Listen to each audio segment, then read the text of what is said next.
સર્વેભ્યઃ જય Shri Krishna. Shri Saraswati group of education વતી online video લેક્ચરની અંદર ફરીથી એક વખત આપ સર્વે વિદ્યાર્થી મિત્રોનું હું જગદીશ દવે હાર્દિક સ્વાગત કરું છું। કેમ છો વિદ્યાર્થી મિત્રો? બધા મજામાં? મજામાં જશો ને? તો મિત્રો જોઈએ આપણે આજના દિવસે સંસ્કૃત કક્ષા 9 ચેપ્ટર નંબર 7 સંહતિઃ કાર્યસાધિકા। સંહતિઃ કાર્યસાધિકા, સંગઠનથી જ કાર્યો સિદ્ધ થાય છે। એનો અર્થ શું થાય? સંગઠનથી જ કાર્યો સિદ્ધ થાય છે। એક સંસ્કૃતમાં સરસ મજાની સૂક્તિ છે મિત્રો, આપણે એનાથી શરૂઆત કરીએ કે સંઘો શક્તિ કલૌ યુગે। આ પાઠને લગતી છે। સંઘો શક્તિ કલૌ યુગે, કે ભાઈ કળિયુગની અંદર સંઘમાં શક્તિ રહેલી છે, સંગઠિત થવામાં શક્તિઓ રહેલી છે। અને જો તમારી પાસે સંગઠિતતા હશે તો જ તમારા કાર્યો છે સિદ્ધ થઈ શકશે, બાકી કાર્ય સિદ્ધ થઈ શકશે નહીં। એકલા માણસનું, એકલા વ્યક્તિનું, એકલા પદાર્થનું કાંઈ પણ આવતું છે નહીં। સંગઠન જરૂરી છે, આપણે ધર્મશાસ્ત્રમાં પણ કીધું છે। તો મિત્રો આપણે નાના હતા ને ત્યારે આપણને ખબર હોય કે સંગઠન કરે ને એમાં તાકાત વધી જાય। આપણે એક વાર્તા સાંભળી હોય કે ભાઈ નાના હતા ને ત્યારે એક લાકડી કોક આપણે નાનકડી એવી લાકડાનું બટકું આપે, હાવ પતલું પતલું, તો આપણે નામ કહીને તોડી નાખીએ। પછી એવા બે બટકા આપે, એને તોડી નાખીએ, 3 આપે એને તોડી નાખીએ, 4 આપે એને કદાચ તોડી નાખીએ, 5 આપે કદાચ એને પણ તોડી નાખીએ। પણ એવા ઘણા બધા બટકા છે ને બંધોલ કરીને આપણે આવે પછી તૂટે? તો કે પછી તૂટી શકે નહીં। તો આવો જ કઈક બોધ આ પાઠમાં છે મિત્રો, કે સંહતિઃ કાર્યસાધિકા, કે સંગઠનથી જ કાર્યો સિદ્ધ થાય છે। તો ભાઈ સંગઠિત છે ને એ કાર્યને સિદ્ધ કરનાર હોય છે, કરતે એવો પણ થાય કે તમે સંગઠિત થાઓ ને તો એનાથી તમારા કાર્ય છે એ સિદ્ધ થઈ જાય। તો એના માટે ભેગું રહેવું પડે, ભેગા રહ્યો તો જ બધા કાર્યો સિદ્ધ થાય, બાકી એકલા રખડતા હોય તો કાંઈ થાય નહીં। કીડી હોય ને, કીડી તમે જોજો હારમાં કેટલી બધી આમ લાઈનમાં જતી હોય, ભેગી જ હોય ને, તો ઈ નાની નાની વસ્તુ હોય તો એને બધી ભેગી થઈને કેવી કીડી છે બધે લઈ જાય। અને મકોડા તો છૂટા છવાયા રખડતા હોય, જોઈએ ને તમે, કીડી છે ભેગી જ હોય હંમેશા। તો આપણને કહે કે બધે સંપીને રહ્યો, ભેગા રહ્યો, મળીને રહ્યો, સંગઠન પૂર્વક રહો, તો એનાથી આપણને જ ફાયદા છે। તો મિત્રો આ પાઠ છે સંમતિ કાર્યસાધિકા, એના લેખક છે, કવિ છે કોણ? તો કે પંડિત નારાયણ। એના કવિ કોણ છે? તો કે પંડિત નારાયણ। હવે આ ચેપ્ટર છે એ કેમાંથી લેવામાં આવ્યું? તો કે હિતોપદેશમાંથી। આ ચેપ્ટર કેમાંથી લેવામાં આવ્યું મિત્રો? તો કે હિતોપદેશ નામનો એક સરસ મજાનો ગ્રંથ છે સંસ્કૃત સાહિત્યની અંદર, એમાંથી લેવામાં આવ્યું। તો હવે હિતોપદેશ નામનો જે ગ્રંથ છે એમાં શું છે? તો કે એમાં પ્રાણી કથાઓ આપેલી છે। શું આપેલું છે?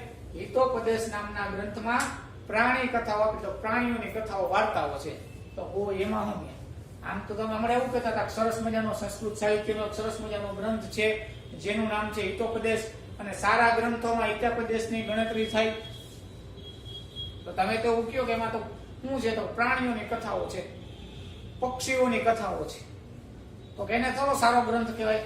પણ એ પક્ષીઓની કથા, એ પ્રાણીઓની કથા, એમાંથી શું પ્રાપ્ત થાય? તો કે નીતિબોધ પ્રાપ્ત થાય છે, જ્ઞાન પ્રાપ્ત થાય છે।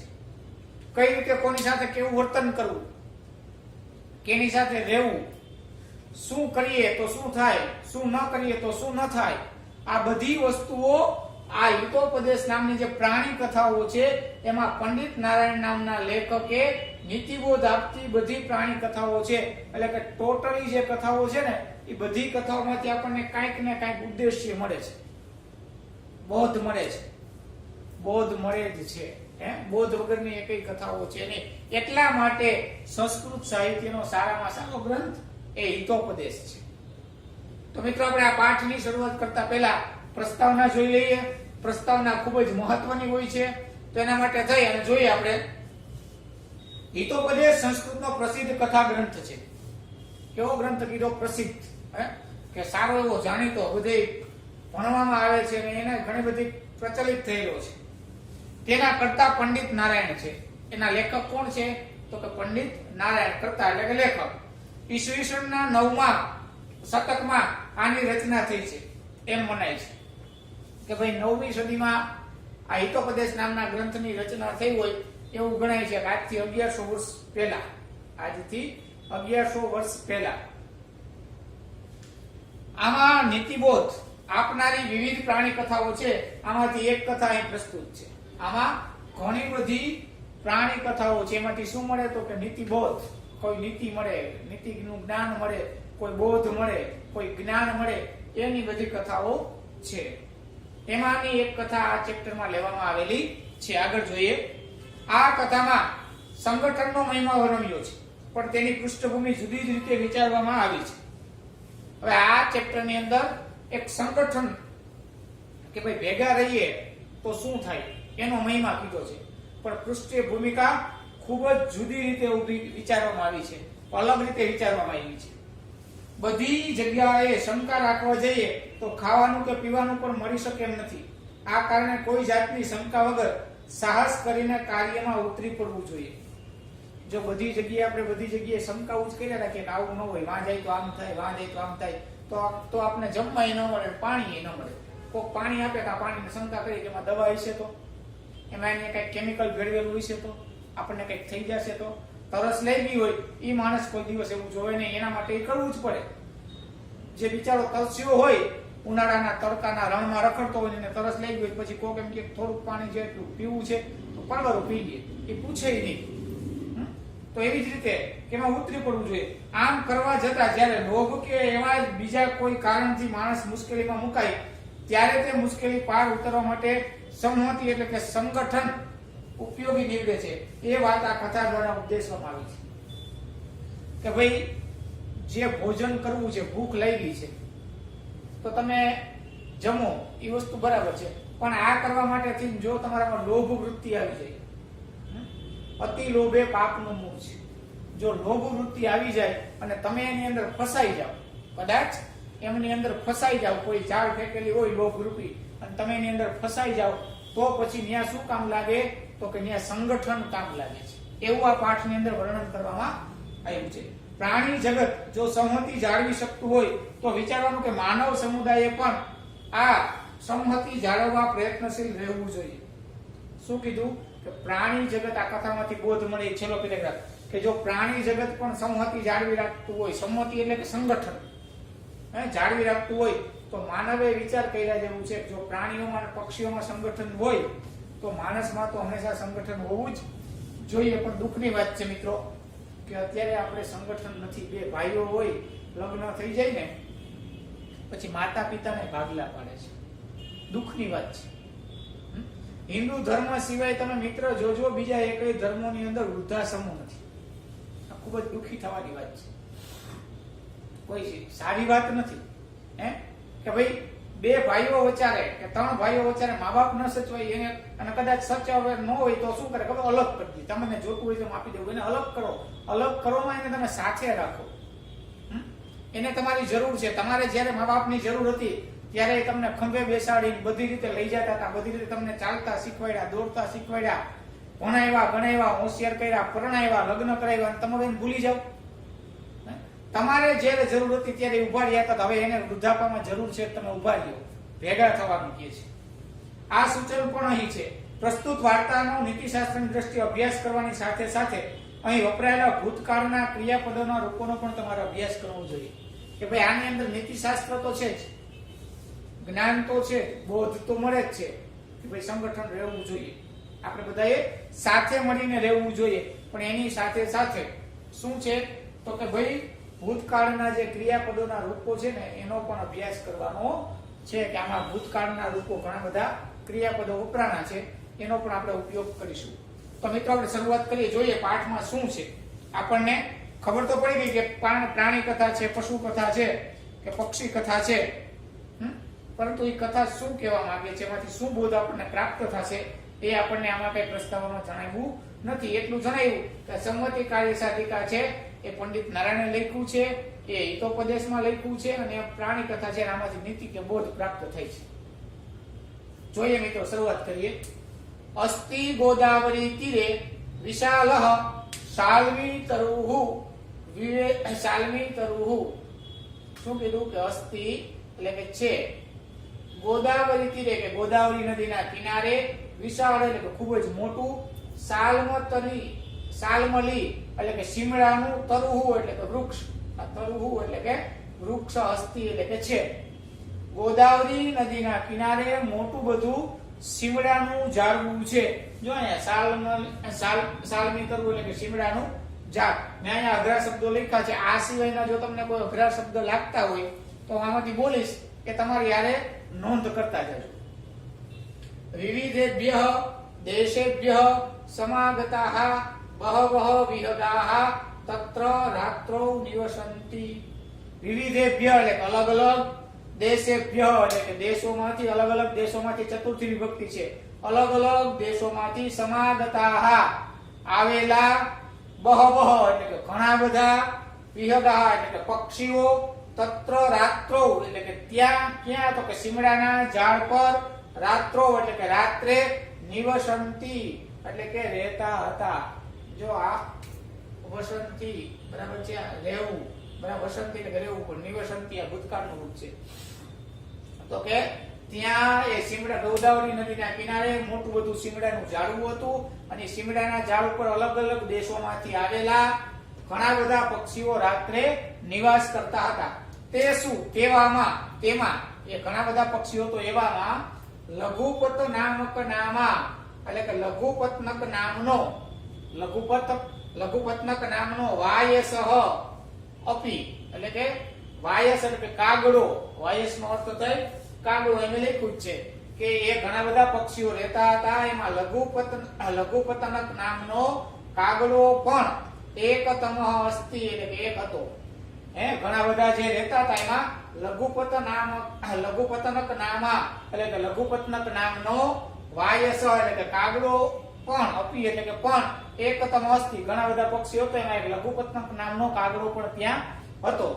અથ કદાચિત પ્રભાત કાલે સ વાયસ કૃતાંતમ દ્વિતીયમિવ અટંતમ વ્યાઘમ અપશ્ય. શું કહ્યું કે અથ હવે કદાચિત એટલે કે એક વખત. પ્રભાત કાલે એટલે કે સવારના સમયમાં.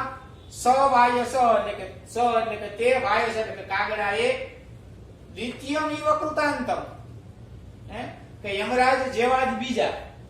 કૃતાંત એટલે કે યમરાજ અને દ્વિતીયમ એટલે કે ઇવ એટલે કે યમરાજ જેવા જ બીજા. યમરાજ જેવા જ બીજા. અટંતમ ફરતા, જંગલની અંદર ફરતા. વ્યાઘમ અપશ્યત. વ્યાઘમ એટલે કે શિકારી. એને અપશ્યત એટલે કે જોયા. જો આ પશ્યત હોય ને તો જોયું થાય, પણ આગળ અ લઈ ગયો યસ્તન ભૂતકાળનો બરાબર. એટલે અપશ્યત બરાબર. આ ભૂતકાળનું રૂપ છે. કે શું કીધું? તો કે હવે એક વખત સવારના સમયમાં તે કાગડાએ કૃતાંતમ દ્વિતીયમેવ એટલે કે યમરાજા જેવા જ બીજા. અટંતમ એટલે કે ફરતા. વ્યાઘમ એટલે કે શિકારીને, પારધીને અપશ્યત જોયો. કોના જેવો છે એ પારધી? તો કે યમરાજ જેવો જ બીજો. કારણ કે પારધી જે પક્ષીઓને મારવા માટે કામ કરે છે એટલે કીધું કે કૃતાંતમ દ્વિતીયમિવ એટલે કે બીજો યમરાજ જેવો. અટંતમ એટલે કે ફરતો. વ્યાઘમ અપશ્યત. જો આ વ્યાઘ છે, વ્યાઘ્ર હોય ને બરાબર તો વાઘ થઈ જાય, પણ શું છે?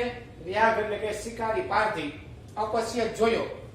તમ અવલોક્ય. જો અહીંયા સંધિ છૂટી શું પડશે? તમ અવલોક્ય. અવલોક્ય છે ને, તમ પ્લસ અવલોક્ય. અવલોક્ય એટલે કે તમ અવલોક્ય તેમને જોઈને. અવલોકવું એટલે કે અવલોકન કરવું એટલે કે જોવું. તેમને જોઈને. સો ચિંતયત તે વિચારવા લાગ્યો. ચિંતયત એટલે કે ચિંતન કરવા લાગ્યો, વિચારવા લાગ્યો. શું વિચારવા? અદ્ય પ્રાતઃ એવ. અહીંયા સંધિ છૂટી પડે, રણો થઈ ગયા વિસર્ગ સંધિના નિયમ પ્રમાણે. એટલે પ્રાતઃ એવ આજે. અદ્ય એટલે કે આજે. પ્રાતઃ એવ એટલે કે સવારમાં જ. અનિષ્ટ દર્શનમ એટલે કે ખરાબ દર્શનમ. સંજાતમ આજે સવારમાં જ. અનિષ્ટ દર્શનમ એટલે કે ખરાબ દર્શન. સંજાતમ એટલે કે થયા. આજે સવારમાં જ મને ખરાબ દર્શન થયા. જે સારા દર્શન પારધીને જોવો એ સારું છે નહીં, એટલે ખરાબ દર્શન થયા. ન જાણે તત. ન જાણે એટલે કે ન જાણે કે નથી જાણતો હું તત એટલે કે તે કિમ અનભિપ્રેતમ તે હું જાણતો નથી તે કિમ અનભિપ્રેતમ જો અહીંયા લેખો અનભિપ્રેતમ એટલે કે ન ઈચ્છેલું હું જાણતો નથી કે આજના દિવસે ન ઈચ્છેલું દર્શયિષ્યતિ મેં જે ધાર્યું નથી એવું શું મને જોવા મળશે ન ઈચ્છતી ન કિમ અનભિપ્રેતમ દર્શયિષ્યતિ એટલે મેં જે ઈચ્છેલું નથી એવું મને જોવા મળશે ઇતિ વિચિંત્ય એવું વિચારીને સ વ્યાકુલઃ સંજાતઃ એવું વિચારીને કે આજે તો મેં આવા યમરાજ બીજા યમરાજ જેવા પારધીના દર્શન કર્યા અપસુકન થયું મને અનિષ્ટ ખરાબ દર્શન થયું ખબર નહીં આજે તો મને એવું શું ખરાબ જોવા મળશે એવું વિચારીને ઇતિ વિચિંત્ય સ વ્યાકુલઃ સંજાતઃ એવું વિચારીને તે ખૂબ જ દુખી થઈ ગયો આગળ જોઈએ અથ તેનો વ્યાઘેન હવે તેનો એટલે કે તે વ્યાઘેન એટલે કે શિકારીએ પારધીએ તંડુલ કણાન એટલે કે ચોખાના દાણા તંડુલ એટલે કે ચોખા કણા એટલે કે દાણા ચોખાના દાણા વિકીર્ય એટલે કે આમ છાંટ્યા અને જાલમ વિસ્તીર્ણમ અને શું કર્યું તો કે ઝાડને પોળી કરી પેલા શું કર્યું તો કે ચોખાના દાણા બધાય પાથરા છાંટ્યા અને પછી જાલમ વિસ્તીર્ણમ એટલે કે ફેલાવું એને પહોળી કરી ફેલાઈ સચ વૃક્ષસ્ય સ એટલે કે તે ચ એટલે કે અને તે અને વૃક્ષસ્ય એટલે કે વૃક્ષની પૃષ્ઠભાગે એટલે કે પાછળના ભાગમાં પ્રચ્છન્નો ભૂતવા પ્રચ્છન્ન એટલે કે સંતાઈ જવું છુપાઈ જવું પ્રચ્છન્નો ભૂતવા અતિષ્ઠત તેમને શું કર્યું ઝાડ પાથરી ઝાડને ફેલાવી અને સ ચ એટલે કે તે પોતે વૃક્ષસ્ય પૃષ્ઠભાગે પ્રચ્છન્નો ભૂતવા અતિષ્ઠત શું કર્યું એને તો કે વૃક્ષસ્ય ષષ્ઠી વિભક્તિ છે વૃક્ષના પૃષ્ઠભાગે પાછળના ભાગમાં જઈને પ્રચ્છન્ન તેને લખ્યું છે એટલે કે સંતાવું એટલે કે સંતાઈ ભૂતવા એટલે કે સંતાઈ જઈને અતિષ્ઠત ઉભો રહ્યો તિષ્ઠન એટલે ઉભું રહેવું એને શું કર્યું ઝાડને પથરાવ્યું દાણા નાખ્યા ચોખાના પછી ઝાડને પોળી કરી દીધી અને પછી તો કે વૃક્ષના ઝાડવાના પાછળના ભાગમાં કોઈને પક્ષીઓ જોવે નહીં એટલે જઈને સંતાઈને ઉભો રહ્યો તસ્મિન એવ કાલે એ જો ઉભો રહ્યો એ જ સમયે તસ્મિન એવ કાલે અહીંયા સંધિ છૂટી પડશે તસ્મિન એવ કાલે એટલે કે તે જ સમયે તસ્મિન એટલે કે તે જ એવો એટલે કે જ સમયે કાલે એટલે કે તેવા જ સમયે ચિત્રગ્રીવ નામા એટલે કે ચિત્રગ્રીવ નામના કપોતરાજ કપોતરાજ એટલે કે કબૂતર કપોત એટલે કે થાય કબૂતર કે કબૂતરોનો રાજા તેવા જ સમયે ચિત્રગ્રીવ નામનો કબૂતરોનો રાજા પરિવારેણ સહ એટલે કે પરિવાર સાથે ગગને વ્યસર્પત એટલે કે ગગનની અંદર આકાશની અંદર વ્યસર્પ એટલે કે જતો હતો વ્યસર્પત એટલે કે જતો હતો જે ઝાડ ફેંકાય ઓલો જેવો સંતાનો તસ્મિન એવ કાલે તેવા જ સમયે ચિત્રગીવ નામનો કપોતરાજ કબૂતરનો રાજા પરિવારની સાથે આકાશની અંદર ગગન એટલે આકાશની અંદર વેપરસત એટલે કે જતો હતો જ્યારે ઓલે ઝાડ પાથરી અને સંતાનો એ જ સમયે ઉપરથી શું થયું તો કે ચિત્રગીવ નામનો જે કબૂતરનો રાજા હતો એ પોતાના આખા પરિવારને લઈ અને આકાશમાંથી ઉડીને જતો હતો ભૂમો એટલે કે જમીન ઉપર વિકીર્ણાન તંડુલકણાન એટલે કે છંટાયેલા વિકીર્ણાન એટલે કે છંટાયેલા તંડુલકણાન એટલે કે ચોખાના દાણાઓને દ્રષ્ટવા એટલે કે જોઈને કપોતાહ લુબ્ધાહ અભવન શું થયું તો કે કપોતાહ એટલે કે કબૂતરો એની સાથે હતો ને એનો પરિવાર જો બહુવચન છે કપોતાહ એટલે કે એ વિકીર્ણાન તંડુલાન કણાન કે પથરાયેલા ચોખાના દાણાને દ્રષ્ટવા જોઈને કપોતાહ બીજા જે કબૂતરો હતા એ શું થયું લુબ્ધ્વા અભવન એટલે કે લોભાણા એ ચખાવા માટે થઈ અહીંયા તો જો ઘણા બધા ચોખાના દાણા છે ચણવા માટેની ચણ છે એ જોઈ અને એની જમવા માટે થઈ અને એની અંદર લોભાણા તતઃ સ કપોતરાજ તંડુલ કણા લુબ્ધાન કપોતાન અપથય તતઃ એટલે કે ત્યારે સ કપોતરાજ એટલે કે તે કબૂતરોનો રાજા જેનો પરિવારનો મેન સભ્ય હતો જે રાજા હતો એ કોણ હતો તો કે ચિત્રગ્રીવ હતો એ ચિત્રગ્રીવ તંડુલ કણા લુબ્ધાન જે ચોખાઓના દાણાઓને જોઈને જે લોભાના છે ખાવા માટે તંડુલ કણા લુબ્ધાન એટલે કે તંડુલ કણ એટલે કે ચોખાના દાણાને જોઈને લોભાયેલા કપોતાન એટલે કે કબૂતરોને અકથય જો આ ભૂતકાળનું રૂપ કહે છે એ ત્યારે એ જ સમયે કબૂતરોનો રાજા જે અહીંયા નામ આવ્યું કે ચિત્રગ્રીવ એ કહે છે કે તંડુલમાં કણાની અંદર જે ખાવા માટેથી લલચાયેલા છે કબૂતરોને કહે છે, શું કહે છે? કુતોત્ર નિર્જને વને તંડુલ કણાનામ સંભવ. એ બધાયને એ કબૂતરનો રાજા ચિત્રગ્રીવ છે એના પરિવારના કબૂતરોને કહે છે, શું કહે છે? કુતોત્ર એટલે કઈ સંધિ છૂટવી પડે. કુતઃ અને અત્ર, કુતઃ પ્લસ અત્ર. કુતઃ એટલે કે ક્યાંથી, અત્ર એટલે કે અહીં, ક્યાંથી, અહીં ક્યાંથી, નિર્જને વને નિર્જન વનમાં તંડુલકણાનામ સંભવ. હું અહીંયા આ નિર્જન જંગલમાં હું અહીંયા કોઈ ચોખાના દાણા કોઈ ઉપરથી પડે સંભવ હોય ખરું? એવું સમજાવે છે ને બધા કે ખરેખર જો અહીંયા ચોખાના દાણા નિર્જન વનમાં હોય નહીં, ગામડું હોય તો કોઈ ચણ નાખી હોય, કોઈ રેવઠાણ હોય તો ત્યાં ચણ નાખી હોય, પણ આ નિર્જન વનમાં અહીંયા ચોખાના દાણા હોય એવું તમને સંભવ લાગે છે? એવું પ્રશ્ન કર્યો. તન નિરૂપ્યતા એટલે કે તેના વિશે તમે બધાય વિચાર કરો. તાવત એટલે કે તમે બધાય તેમના વિશે વિચાર કરો કે અહીંયા નિર્જન જંગલમાં આવી રીતે કોઈ ચોખા અહીંયા પાથરે નહીં, અહીંયા કોઈ ચણ નાખવા આવે નહીં, નિર્જન વનમાં જંગલમાં કોઈ ચણ નાખવા જાય નહીં, તેવું તમે વિચાર કરો. ભદ્રમ ઇદમ ન પશ્યામી. ભદ્રમ એટલે કે સારું, કલ્યાણ. ઇદમ એટલે કે આ ન પશ્યામી, મને આમાં આપણું સારું દેખાતું નથી. ભદ્રમ એટલે કે કલ્યાણ, મને આમાં કલ્યાણ દેખાતું નથી, મને આમાં કઈક ચાલ દેખાય છે, મને આમાં કલ્યાણ દેખાતું નથી. અનેન તંડુલકન લોભેન અસ્માકમ મહદમ અનિષ્ટમ અપી ભવિતુમ અર્હતિ.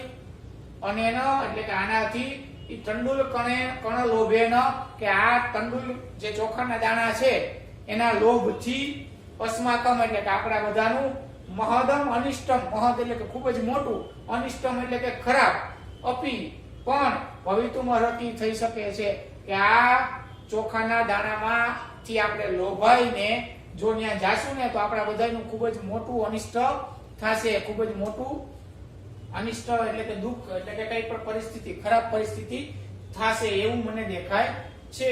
અતઃ એટલા માટે સર્વથા એટલે કે હંમેશા બધી જગ્યાએ અવિચારિતમ એટલે કે વિચાર્યા વગર, વિચારિતમ એટલે કે વિચારીને, અવિચાર એટલે વિચાર્યા વગરનું કર્મ ન કર્તવ્ય.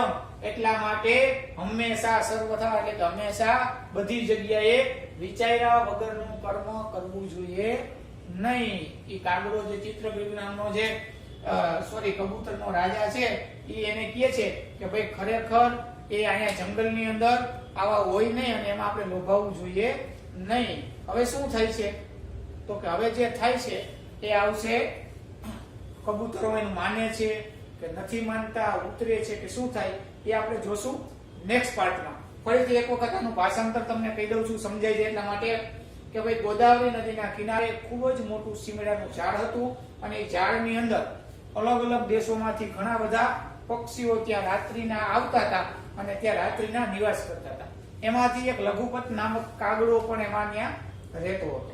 એક દિવસ સવારના સમયે એ લઘુપત્નક નામનો જે કાગડો છે એમણે પારધીને આટા મારતા જોયો, ફરતા જોયો અને કીધું, ઓહો આ તો ભાઈ યમરાજનો બીજો ભાઈ છે, આના દર્શન કરવાથી તો અપશુકન થયો. ખબર નહીં આજે હું એવી ખરાબ વસ્તુ જોવાનો છું, આજે મને શું અપશુકન થવાનું હું જાણતો નથી, એ વિચારતો હતો.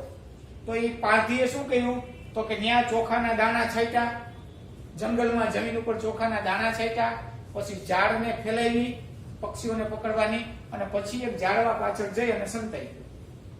જેવો સંતાનો એ જ સમયે કબૂતરનો રાજા ચિત્રગ્રીવ નામનો રાજા કબૂતરોનો એ પોતાના પરિવારને સાથે લઈ અને આકાશ માર્ગેથી એ જગ્યાએથી પસાર થયો, ઉડીને જતો હતો. તો એમાં જે બધા કબૂતરો હતા એમણે જોયું, શું જોયું તો કે નીચે ચોખા ભરેલા પડ્યા છે, ચણ નાખેલી જોઈ એટલે બધાએ એની અંદર લોભાના હાલો આપણે જમવાનું મળ્યું કઈક ચણવા જઈએ. ત્યારે એ કબૂતરાજ એટલે કે જે કબૂતરોનો રાજા હતો ચિત્રગ્રીવને સમજાવે છે કે ભાઈ અહીંયા નિર્જન વનમાં જંગલમાં ક્યાંથી આવા ચોખા હોય, ચણ હોય નહીં, રહેઠાણ હોય તો હોય, કોઈ નહીં કે ભાઈ નિર્જન જંગલમાં કોઈ ચોખા નાખવા નહીં. તમે વિચાર કરો, આમાં મને આપણું કલ્યાણ દેખાતું નથી, આમાં આપણું અનિષ્ટ થવાનું છે, ખરાબ થવાનું છે એવું મને દેખાય છે. એટલા માટે થઈ અને આપણે એની અંદર લોભાવવું જોઈએ નહીં. જો લોભાઈ નીચે ઉતરશું તો આમાં કંઈક આપણું ખરાબ થવાનું છે. અતઃ માટે આપણે હંમેશા જે કોઈ કાર્ય કરીએ ને એ કાર્ય હંમેશા વિચારીને કરવું જોઈએ, વિચાર્યા વગરનું કાર્ય કરવું જોઈએ નહીં, એવું કહે છે. કોણ કહે છે? ચિત્રગુપ્ત નામનો કાગડો, કબૂતરનો રાજા. હવે શું થશે, ઉતરે છે કે નથી ઉતરતા એ આપણે જોશું પાર્ટ 2 માં. બરાબર છે? તો આજના દિવસે હોમવર્ક ની અંદર તમારે બધાએ આખા અહીં સુધીના જે 2 પેરેગ્રાફ આપણે લીધા છે, બે પેરેગ્રાફનું એક લીટીનું ભાષાંતર તમારે લખવાનું. કઈ રીતે? તો અસ્તિ ગોદાવરી તીરે વિશાલ શાલ્મલી તરુહુ, એટલું સંસ્કૃતનું વાક્ય લખવાનું. નીચે ગુજરાતી કે ગોદાવરી નદીના કિનારે ખૂબ જ મોટું શિમડાનું ઝાડવું હતું. પછી બીજું વાક્ય લખવાનું, વિવિધેભ્ય દેશેભ્ય. બરાબર? એવી રીતે તમારે એક વાક્ય સંસ્કૃતનું, એક વાક્ય ગુજરાતીનું લખવાનું છે. જો અમુક અર્થ આઈને લખ્યા છે અને એ સિવાયના ન સમજાણા હોય તો વિડીયો છે એને રિવાઇઝ કરી અને તમે જોઈ લેજો, 2 થી 3 વખત જોશો એટલે તમને બધા અર્થો સમજાઈ જશે. ચાલો, સર્વેભ્ય જય શ્રી કૃષ્ણ, જયતુ સંસ્કૃતમ.